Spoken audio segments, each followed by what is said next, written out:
perlu ada suatu hal yang dipersiapkan ya coach ya sebelum jadi benar-benar manajer.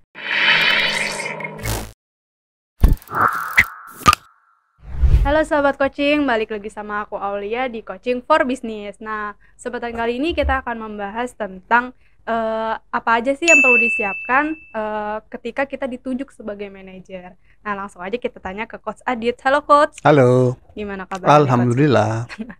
Sehat ya Coach ya? Iya.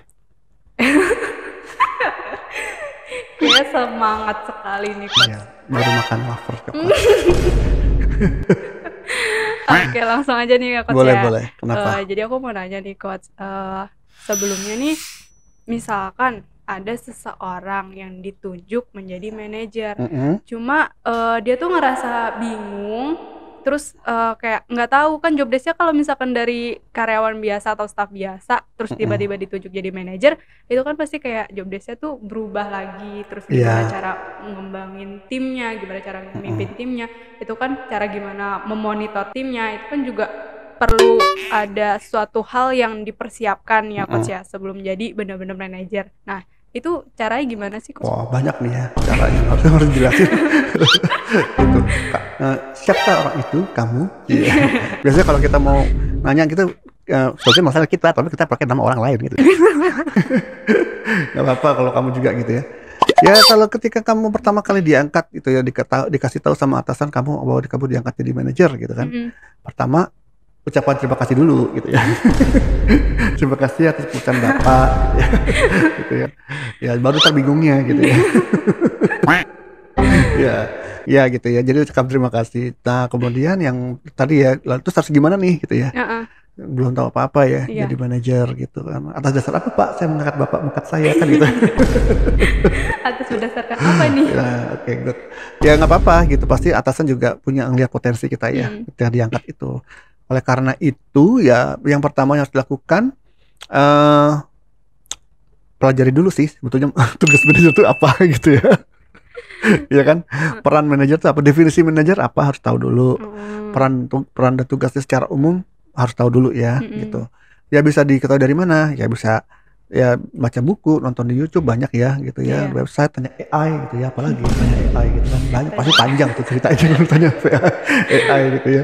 Ya silakan gitu di situ. Tahu secara umum gitu ya, tahu tugas-tugas utama seorang manajer apa. Gitu ya.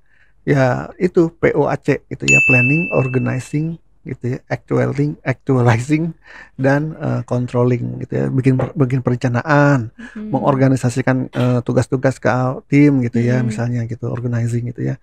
Kemudian ya memonitor mereka ya dalam menjalankan tugas-tugas tersebut. Kemudian mengontrol, memberikan feedback dan memperbaiki. Itu tugas utamanya seorang manajer gitu kan. Berdasarkan apa? Berdasarkan target yang dikasih oleh perusahaan gitu. Terus kamu jadi manajer, kamu dikasih target oleh perusahaan nih gitu kan. Terus dikasih sumber daya, nih sumber dayanya timnya sekian orang, dikasih sarananya komputer, telepon, listrik, air, makanan, beras. Itu sumber daya gitu ya, dana gitu ya. Bahan bakunya nih gitu. Ya kamu harus kelola itu supaya target tadi tercapai gitu. Tapi tidak dikelola dengan sendiri, tidak dikerjakan sendiri, dengan tim gitu. Tugas manajer sebenarnya itu intinya gitu ya. Nah, setelah tahu secara umum ya juga harus tahu harapan dari atasan Anda kayak apa gitu ya. Selain target, tapi harapan untuk menjadi manajer di sini tuh kayak gimana gitu ya. Bisa tanya langsung dengan atasannya, bisa juga baca job desk-nya kalau memang sudah ada job desk-nya ya. Karena kan tadi kamu mengatakan job desk kan berubah. Berarti ada job desk yang baru dong gitu kan. Job desk-nya berubah dari yang dia tadinya staff, terus tiba-tiba jadi manajer kan pasti kan job desk dari staff ke manajer itu kan pasti beda. Gitu ya. Jadi tanya apa yang diharapkan gitu. Jangan tanya, jadi saya digaji berapa Pak? Jangan dulu gitu ya. Jadi tanya dulu ininya apa? Tugas-tugasnya apa, harapannya seperti apa, target yang harus diinikan seperti apa gitu ya. Nah gitu. Dan kemudian kamu harus tahu juga nih, nanti kamu harus memimpin siapa gitu kan. Kan manajer kan pasti punya tim kan. Gitu. Timnya itu yang kayak gimana. Kamu harus kenal dulu sama timnya gitu. Belajar mengenali ya sambil jalan sih ya gitu. Menjalin hubungan dengan tim, mengenal satu-satu karakternya seperti apa.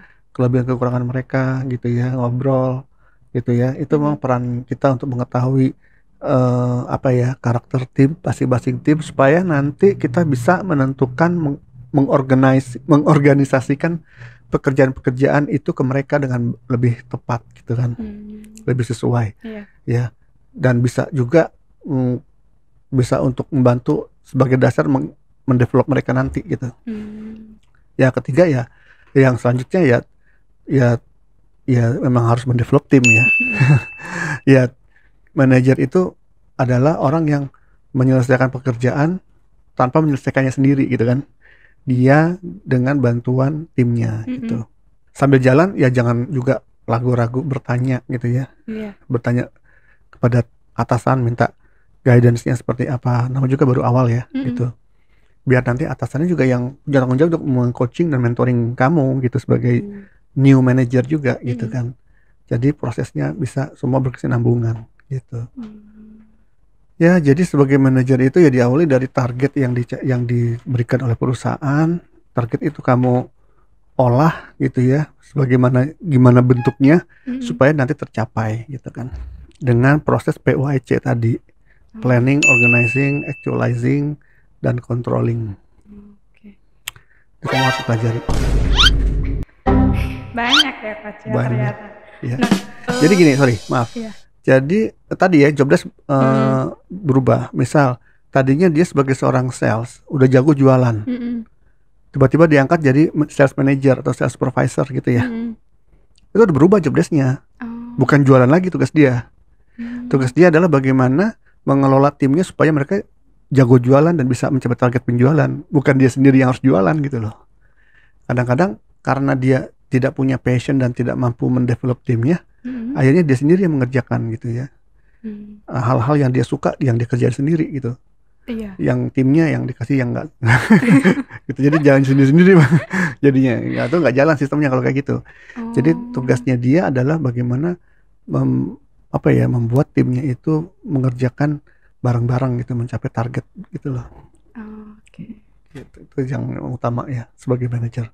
Oke Coach, aku mau nanya nih Coach, kan tadi kan kata Coach Adit nih kalau misalkan jadi manajer atau supervisor yang baru diangkat, itu kan pasti dari yang dia biasanya ngerjain pekerjaan buat capai targetnya dia sendiri. Nah itu tuh kan jadinya kita kayak gimana caranya tim ini bisa mencapai target yang sudah ditentukan gitu kan ya Coach. Nah tapi kalau misalkan kadang ada kalau misalkan seorang manajer atau supervisor dia kayak baru diangkat tapi kayak kurang percaya sama timnya untuk mengerjakan itu, terus dia malah ambil alih pekerjaan dari untuk mencapai targetnya itu, untuk mencapai tujuan bersamanya itu sebenarnya nggak baik kan ya Coach ya? Oh iya, ya itu ya berarti bukan, dia tidak berperan sebagai manajer ya kalau kayak gitu ya, atau supervisor lah gitu ya.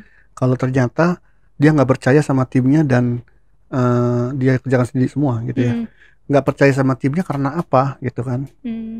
Apakah karena bisa juga kayak gini yang seringnya ya. Pada awalnya sebelum diangkat dia kan dengan timnya itu satu level ya. Jadi dia sudah tahu nih dalam-dalamnya mereka gitu ya. Borok-boroknya mereka gitu ya. Secara pribadi tapi gitu. Tapi itu bisa mengganggu ketika dia diangkat jadi pimpinan mereka, karena dia sudah saking taunya borok-boroknya mereka ya secara pribadi maupun profesional. Jadi ada rasa nggak percaya itu gitu kan. Ya padahal dia harus pisahin mana-mana borok-borok yang memang pribadi, yang memang nggak ada hubungan dengan pekerjaan, yang mana yang borok-borok yang memang berhubungan dengan pekerjaan. Kalau yang pribadi mah jangan dicampur adukan gitu ya gitu. Yang karena yang ada hubungan pekerjaan, tugas dia lah yang untuk mendevelop itu ya supaya boroknya sembuh gitu ya.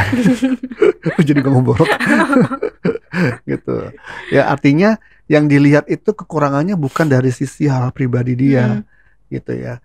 Misalnya dia doyan duren gitu, kamu nggak doyan duren, terus akhirnya kamu nggak suka gitu sama dia.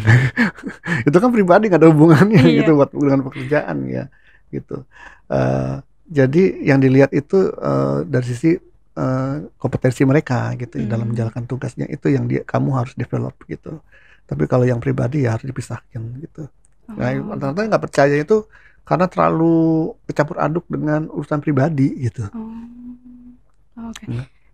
Berarti nih Coach, kalau misalkan kita nih yang baru diangkat sebagai manajer, terus mungkin kan pasti masih bingung kayak job desk-nya kayak gimana, terus kayak masih bingung cara monitoringnya, cara develop timnya, terus kayak cara numbuhin mempercayai pekerjaan yang akan diserahkan ke timnya juga. Itu sebenarnya dari atasankah yang akan meng-coaching si leader atau leadernya ini yang akan meng-coaching si staff-staffnya ini agar apa ya bisa percaya sama dia gitu nih Coach. Maksudnya gimana nih? Dari atasannya yang meng-coaching leader agar manajer ini tuh bisa percaya diri buat ngedevelop timnya, atau si leadernya ini yang menghadapi tantangan buat ke timnya itu makanya coaching staffnya. Ya, idealnya sih memang atasannya leader yang diangkat ini ya, atau atasannya manajer diangkat juga berperan untuk mendevelop dia untuk menjadi manajer yang baik gitu ya. Cuma kan manajer itu kan nggak bisa nunggu juga kan, gitu. Jangan juga playing victim juga ya. Oh, saya nggak pernah di develop sama atasan saya, gitu.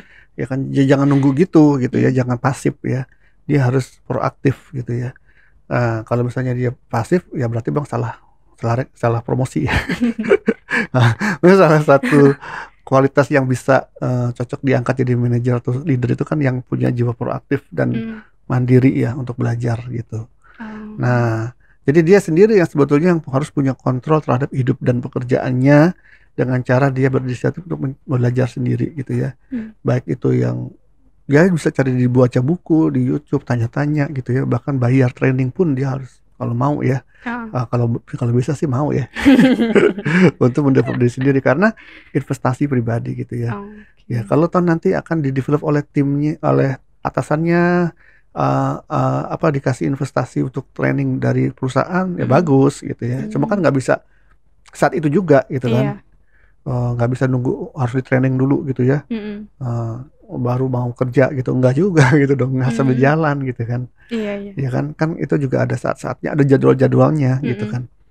Jadi mau nggak mau di sendiri harus proaktif untuk mendevelop dirinya sendiri, mendevelop kepercayaan dirinya dan kemampuan dia dalam membangun timnya gitu. Oke, nah ini kan tadi kan terkait coaching, sebenarnya untuk para owner, untuk para pemilik bisnis atau bahkan yang jadi leader, manager, supervisor dan lain sebagainya itu sebenarnya bisa banget belajar coaching, dan kami dari Corpora Consulting juga ada loh programnya. Nah, untuk lebih lanjutnya bisa kalian cek di website corporaconsulting.com. Oke, mungkin segitu aja ya Coach ya. Boleh. Kalau mau nambah lagi nanti bisa lanjut lagi. Oke, siap. Oke, dengan aku Aulia. Saya Ditya Mijaya. Sampai jumpa.